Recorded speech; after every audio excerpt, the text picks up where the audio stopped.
Bonjour les amis, fans de l'Olympique Lyonnais, bienvenue dans cette vidéo débrief du match nul de l'OL, 2 buts partout à Hoffenheim. Tout de même le 4e match consécutif sans victoire de l'OL. Alors certains se satisfont de la situation, moi pas du tout.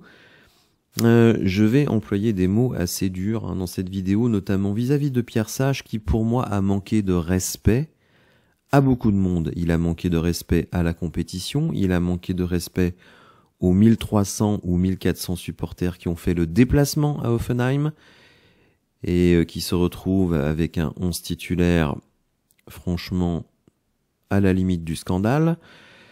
Il a manqué de respect aux fans comme vous et moi qui m'écoutez, qui payons des abonnements, qui prenons du temps pour regarder les matchs et voir une purge atomique assez scandaleuse. Il a manqué de respect aux téléspectateurs. Ce match était quand même en prime time sur Canal+. Donc là aussi, des abonnés. Et je trouve qu'en plus, cette équipe en bois qui a été alignée en début de match, elle donne une mauvaise image de l'Olympique Lyonnais.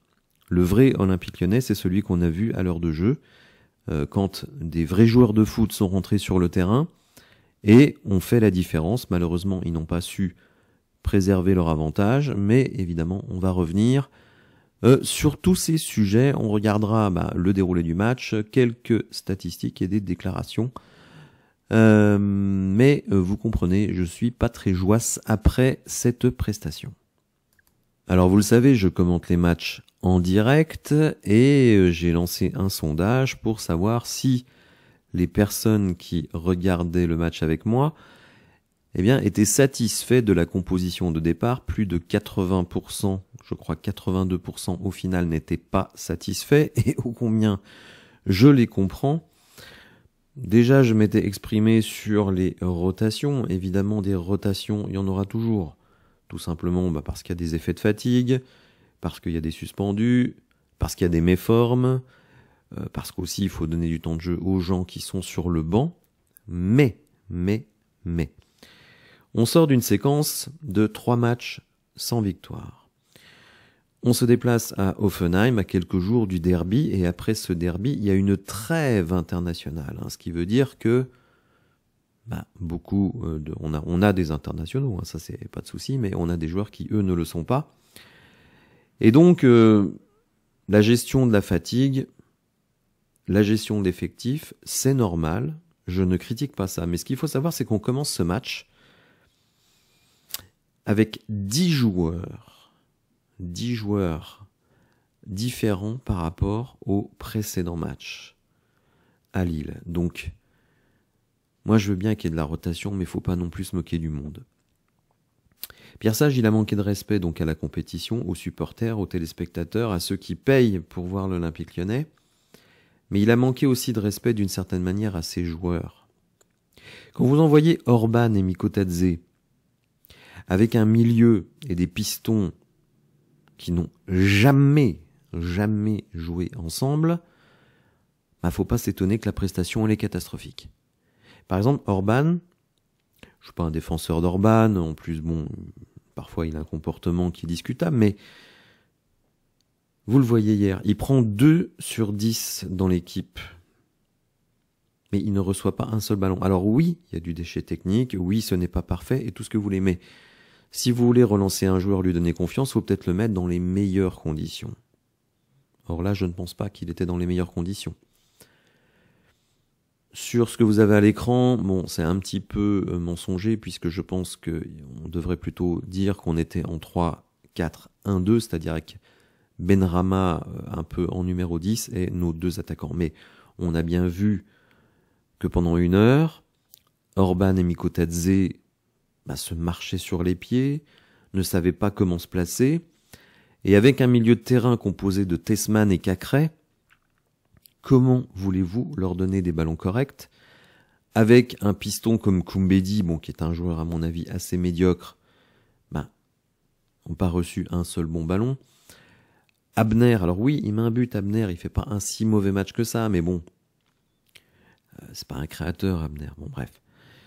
Et donc un jeu qui se limitait à des ballons longs vers les attaquants. C'est-à-dire que non seulement le milieu était pas terrible, mais en plus on ne passait pas par ce milieu. Donc des ballons longs et démerdez-vous, quoi. Évidemment, ça n'a pas marché. Et en fait, l'OL, pendant 1 heure, n'a quasiment rien fait. Alors, que Descamps joue, ça me pose pas de problème. Pour certains, d'ailleurs, il est l'homme du match. Il nous a fait quelques boulettasses assez cosmiques. Mais bon, il fait des arrêts. Il prend aussi 2 buts, mais bon, il fait des arrêts. Quelques relances un petit peu bizarroïdes. Quelques sorties un peu bizarroïdes. Parfois des mains un peu tremblantes. Mais bon, on a la Coupe de France. Omari, alors certains diront, Omari, il n'a pas fait un si mauvais match que ça. Oui, mais Omari, allez revoir l'action du premier but. Omari est au marquage du joueur qui marque. Le joueur est derrière lui, puis devant lui, et évidemment a un passage très facile vers le but. Donc là aussi, quand je commente et que je désigne nommément des joueurs, c'est que j'ai revu les actions. Et Omari, il laisse son mec. Il faut savoir quand même que le joueur d'Offenheim, c'est qu'il est seul parmi au moins 4 de nos défenseurs et le gardien. Et c'est Omari qui est au marquage et qui le laisse passer devant lui. Mata, qui est, je crois, sur le centre, n'est pas assez agressif, donc ça permet aux joueurs de centrer et donc à Hoffenheim de nous marquer un but avec 0,0001% de chance que cette situation arrive, et elle arrive. Le deuxième but, Maitland Nice, qui nous fait encore une masterclass. On vient de marquer le but à la 93e minute. Tout le monde pense qu'on part vers une victoire. Et on les laisse encore en vie. Un centre raté d'Offenheim devient une passe décisive pour un de leurs joueurs. Et cette passe décisive, elle est réalisée par Maitland Nice. Maitland Nice qui aurait pu mettre le ballon en touche, qui aurait pu mettre le ballon en corner. Non, lui, il la remet en jeu en plein axe. Et on se fait fusiller et donc reprendre les 2 points supplémentaires qu'on avait réussi à aller chercher. Donc, manque de respect, même pour ces joueurs. Parce que on relance Cacré titulaire et on l'associe avec Tessman. Bonjour l'association. On met Abner et Koumbedi en piston. 2 attaquants qui n'ont quasiment jamais joué ensemble. Enfin bon, bref. Pour moi, tout ça, c'est un manque de respect. Et je vous avoue que je suis vraiment très, très mécontent. Alors oui, prendre un point, ça nous permet de rester à portée de fusil, du top 8, etc., etc. On pourra dire ce qu'on veut. Mais à un moment donné, on représente un club. Et je trouve que l'image qui a été donnée hier, elle est catastrophique. Parce que pendant 1 heure, on a vu du bon gros caca. Et on a la chance, en plus, d'avoir une équipe d'Offenheim qui est franchement mauvaise. 16e sur 18 dans son championnat. Donc là, vous aviez l'opportunité de prendre 3 points les doigts dans le nez. On fait rentrer 4 joueurs, dont Maitland Nice, mais surtout, on change le trio offensif en mettant des joueurs qui se connaissent, qui ont l'habitude de jouer ensemble, donc Lacazette, Fofana et Ryan Cherki, et en 1 demi-heure, on met 2 buts. Alors, j'essaye de ne jamais faire de foot fiction, mais je me dis, si ces mecs-là avaient débuté, peut-être qu'à 1 heure de jeu, vous êtes à 3-0 et vous pouvez faire vos rotations. Donc oui, je suis très mécontent. Alors, certains diront, le match le plus important de la semaine, c'est le derby. Peut-être. Comme moi-même, je ne suis pas lyonnais, je n'ai pas la même perception que, je dirais, les lyonnais du derby. Pour moi, Saint-Étienne, c'est une équipe parmi d'autres. Je n'ai pas d'acrimonie vis-à-vis d'eux, je n'en ai rien à secouer de Saint-Étienne. Mais c'est mon ressenti de personne qui n'est pas née à Lyon et qui n'a pas grandi dans cet esprit du derby. Donc je comprends que ce soit très important, le derby, mais on va dire pour moi, voilà, on va jouer Saint-Étienne, qui est, je sais pas, 15-16e du championnat. C'est un match qu'il faut gagner tout simplement parce qu'il faut qu'on prenne 3 points, étant donné qu'on reste sur 2 matchs nuls en championnat, mais pour moi ça ne va pas beaucoup plus loin. Je ne vais pas m'inventer une acrimonie vis-à-vis de Saint-Étienne, dont très sincèrement je n'ai rien à secouer. Pour moi c'est une équipe pas comme les autres. Et je pense aussi que c'est le cas quand même pour beaucoup de joueurs de l'équipe. Alors oui, les Lyonnais, eux, c'est plus important que pour d'autres. Mais dans le 11 titulaire, finalement, en lyonno-lyonnais, on va avoir quoi? Lacazette, Cherki et Tolisso. Tous les autres, ils découvrent ça. Ils savent même pas ce que c'est. Saint-Étienne, peut-être même qu'ils en avaient jamais entendu parler pour certains. Donc, peut-être que c'est le match le plus important. Mais on ne me fera pas croire que on n'était pas capable, surtout avec Fofana et Cherki qui sont des jeunes joueurs. On pouvait très bien titulariser Mikotadze si on voulait faire reposer Lacazette, ça ne me pose pas de souci. Mais 10 changements d'un coup. On avait déjà fait le coup à Toulouse, on s'en était sorti quasi miraculeusement. Et ben là, on est rattrapé par le karma. C'est-à-dire, on ne respecte pas le jeu, et ben, on se fait fesser in fine. Et je dirais qu'en plus, sur l'ensemble du match, pas sur la dernière demi-heure, mais sur l'ensemble du match, c'est plutôt mérité. Alors, mon graphique favori, l'attaque momentum. Vous voyez donc que là, le 11 titulaire a joué jusqu'à ce moment-là. Et comme par hasard, et d'ailleurs, c'est ce que j'ai dit pendant le live, c'est bizarre, quand on met des joueurs de foot sur le terrain, on voit du foot. Et ben c'est ce qui s'est passé. C'est-à-dire qu'effectivement, pendant 1 heure, il n'y a pas grand-chose de notre côté. Par contre, on concède des occasions et on prend un but dès le début. Donc de la deuxième mi-temps, pour ceux qui trouvent que je suis trop dur avec Omari, qui effectivement, globalement, fait pas un mauvais match, mais il est responsable sur le premier but, c'est un fait.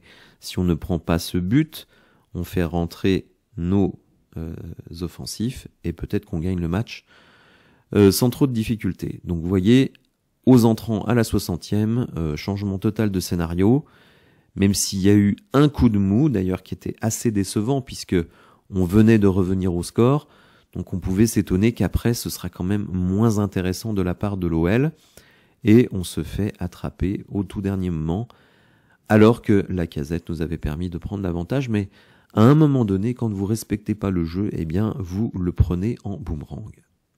Sur les stats, eh bien, on constate que Hoffenheim a quand même eu 1,40 d'XG. Alors, vous allez voir que sur d'autres sites, ils ont plus.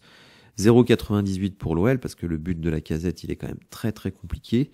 Et l'égalisation d'Abner, là aussi, c'est pas évident, parce qu'il y a quand même un gros cafouillage dans la surface, etc.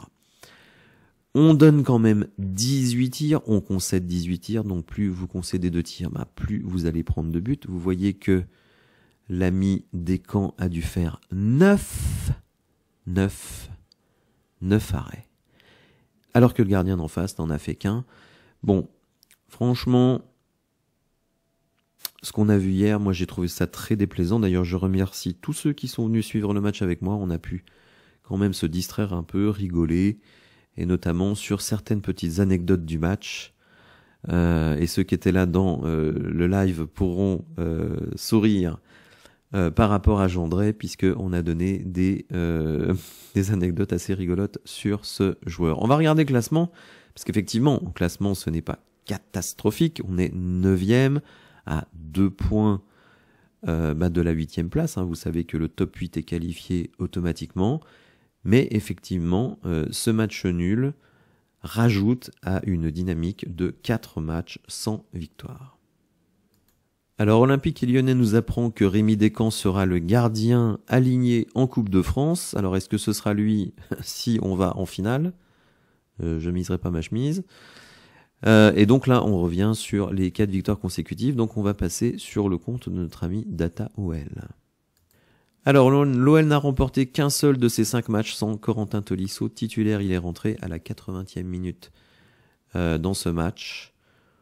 N'a pas vraiment pesé sur le jeu. Et donc, cette victoire, c'était face à Toulouse. L'OL a effectué un match nul après s'être fait rejoindre au score. Après la 90e minute de jeu, pour la première fois depuis 2021, c'était face à Saint-Etienne. Et Wabi Kazri. Gift Orban est le seul titulaire lyonnais n'ayant pas récupéré de ballon dans ce match. Pour sa première, Warmed Omari, 92% de passes réussies. Bon, après, des passes quand même à 2 mètres. 86% de duels remportés, 6 sur 7. 2 dégagements défensifs, 4 tacles réussis, 6 ballons récupérés, 4 petits ballons perdus. Premier parmi les titulaires, mais un lâchage du marquage sur le premier but, coupable. Ce qui m'embête un peu, c'est quand on donne les stats, il faut pas que donner que les bonnes stats. Parce que il fait pas une erreur de relance, il ne perd pas un ballon, mais il perd son joueur au marquage, ce qui est encore pire. Donc il faut parfois aller aussi au-delà des stats. On continue. 70% des buts de l'OL sous Pierre Sage ont été marqués en seconde période. Toujours ce problème d'entame de match. On l'a dit, face à Lille, c'était un souci. Mais là, hier, le souci, c'est les mecs qui sont sur le terrain. Et ça, c'est pas de la préparation mentale. C'est vraiment les choix du coach. 8 arrêts pour Descamps, un record pour un gardien lyonnais cette saison, toute compétition confondue, son meilleur total depuis le 1er septembre 2023, 8 face à Marseille, à l'époque où il était à Nantes. Khaled Tachar n'a eu un taux de duel remporté inférieur à 5% qu'à 7 reprises avec l'OL. Sur 41 matchs, il a gagné 7 duels sur 10 hier. Les XG, vous voyez, un petit peu différents par rapport à ce qu'on a vu, 1,63 et 0,99. Alexandre Lacazette, depuis son retour au club, 86 apparitions, 68 fois décisives, 57 buts et 11 passes décisives. 2 buts sur les 2 derniers matchs pour Abner, qui n'avait jamais marqué en Coupe d'Europe. Abner qui a remporté 4 duels sur 5 records, ça c'était à la mi-temps. Alors on va regarder les déclarations de Pierre Sage. C'est à la fois cruel et inadmissible. Lorsqu'on construit une victoire en faisant autant d'efforts, en mettant autant de folie à partir de la 60e, je pense que c'est inadmissible de ne pas protéger pendant 1 minute ou 2 ce qu'on a eu du mal à construire. On devait, selon moi, protéger ça comme si c'était les 2 minutes les plus importantes de notre vie l'espace d'un temps. On a laissé l'adversaire reprendre espoir et revenir au score. C'est un sentiment qui ressemble à celui qu'on a vécu contre Marseille. Alors, Pierre Sage s'attache au scénario de la fin de match. Mais ce match, on aurait pu se le rendre très facile. Parce que, je le répète, en face, il n'y a rien. Donc Pierre Sage, il ne peut s'en prendre qu'à lui-même. Il a envoyé une équipe de pimpins, des mecs qui n'ont jamais joué ensemble, qui ne se connaissent pas du tout, qui sont limités. Et pendant 1 heure, on a produit du caca. Et donc, on en paye les pots cassés. Je suis désolé, le scénario du match, effectivement, aurait pu nous permettre de réaliser un quasi hold-up. Parce qu'on voit bien sur les stats, qu'on se fait défoncer, les amis. 9 arrêts de Descamps, 1 pour le gardien adverse. Donc, faut pas non plus nous raconter n'importe quoi. Et, en plus, comme je le dis, on restait sur 3 matchs sans victoire. Maintenant, ça fait 4. Et en plus, malgré tout, on est l'Olympique Lyonnais, on a aussi un standing à respecter.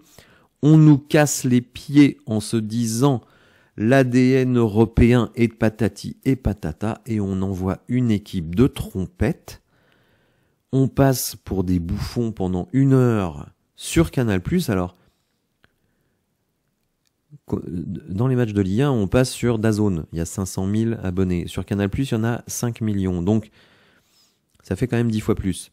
Donc, on peut penser que les audiences sont 10 fois plus importantes. Mais bon, moi, je me mets à la place des gens qui ne suivent pas au quotidien l'Olympique Lyonnais et qui voient ce qu'ils ont vu hier. Ils disent, mais qu'est-ce que c'est que cette équipe? Je remarque aussi que d'autres, je crois que c'est sur l'équipe, Olivier Ménard qui dit « Ah, moi j'aime bien voir l'OL, il se passe toujours des trucs, c'est spectaculaire, mais là, je n'ai pas reconnu cette équipe. Bah évidemment, on ne reconnaît pas cette équipe, tout simplement parce que le 11 envoyé, il est en bois. Donc moi, ça me gêne. Ça me gêne. On a une image de marque, d'autant que, et ça, on ne peut pas l'ignorer, ce match, c'est la conclusion d'une journée où on a pris connaissance des comptes du club qui sont en extrême difficulté. Donc je vous avoue que moi, hier, j'ai passé une journée épuisante, puisque j'ai quand même démarré ma journée à 6h30, je l'ai fini à 23h30, bref, puisque j'ai fait en plus une vidéo entre midi. Donc, entre nos affres financiers et ce qu'on a produit le soir, pour tout vous dire, hein, ma motivation pour commenter le match était, quand j'ai vu la composition, parce que moi je m'enflamme toujours pour l'OL, mais quand je vois la composition, à la limite, j'ai envie de dire, je ne me sens pas respecté en tant que supporter avec cette composition, je n'ai même pas envie de commenter le match. Bon, comme je suis engagé, que je respecte mes abonnés, moi, je respecte les gens qui me suivent, je l'ai fait, comme je l'ai fait toujours, avec la même détermination et le même sérieux, mais à un moment donné, il faut arrêter de se moquer du monde, et comme je le dis, pour moi, ce qu'a fait Pierre Sage hier, c'est un manque de respect pour beaucoup de monde. C'est peut-être un peu dur, cet avis va diviser, mais bon, c'est mon point de vue, on a le droit de le partager ou de ne pas le partager. Mais en tout cas, voilà, c'est mon point de vue. Bon, en tout cas, voilà, j'espère que vous avez apprécié la vidéo, les amis. Si c'est le cas, n'hésitez pas à la liker, à vous abonner à la chaîne. Et on se retrouve très rapidement pour ce fameux derby. Passez une bonne journée, un bon week-end et à bientôt.